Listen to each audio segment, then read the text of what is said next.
Namamu Aceh. Engkau dicipta, ditempatkan di bumi Asia Tenggara. Negerimu diapit oleh Selat Melaka dan Lautan Hindia.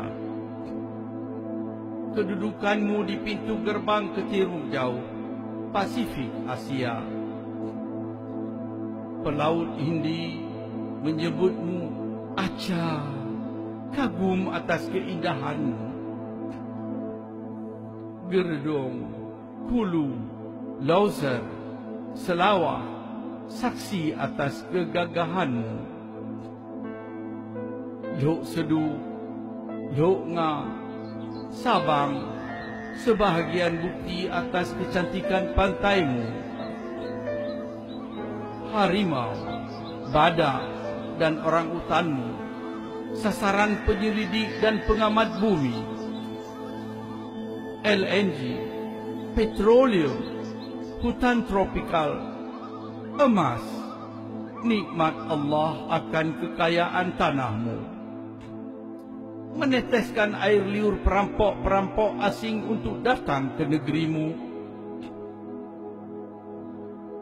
Silih berganti, Portugis, Belanda, Jepang dan kini Indonesia mengeroyokmu, merampasmu, memperkosamu, menjajahmu. Namamu Aceh. Genetik campuranmu unik. Darah Arab, darah Cina, Eropa dan Hindi mengalir di dalam tubuhmu, membentuk kecantikan, kegigihan, kepintaran menjadi identitasmu. Keramahan, kejujuran, ketulusan hatimu disalahgunakan, disalahartikan. Engkau berikan apa yang ada padamu. Engkau tunjukkan kesetia kawanmu sesama bangsa Melayu. Di masa Portugis, darah Aceh membanjiri benteng negeri Malaka. Di masa Belanda, darah Aceh mengalir di bumi Nusantara. Di akhir Perang Dunia Kedua, darah Aceh berkubang di medan Arya. Emasmu, minyakmu, LNG-mu, hasil hutanmu telah engkau sumbangkan, menyelamatkan dan memerdekakan seluruh Nusantara dari penjajahan Belanda. Akan tetapi, air susu dibalas dengan tuba. Kini engkau menjadi asing di negerimu sendiri.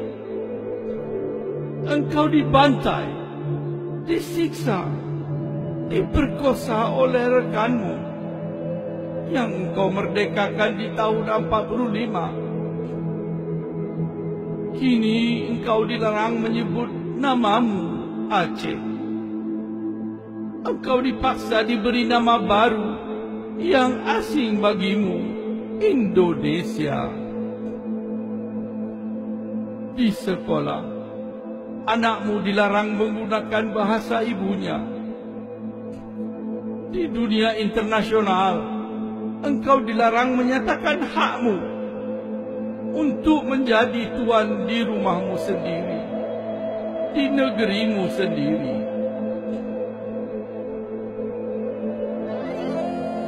Karya Dr. Husaini Hasan, Stockholm, 2 Desember 2003.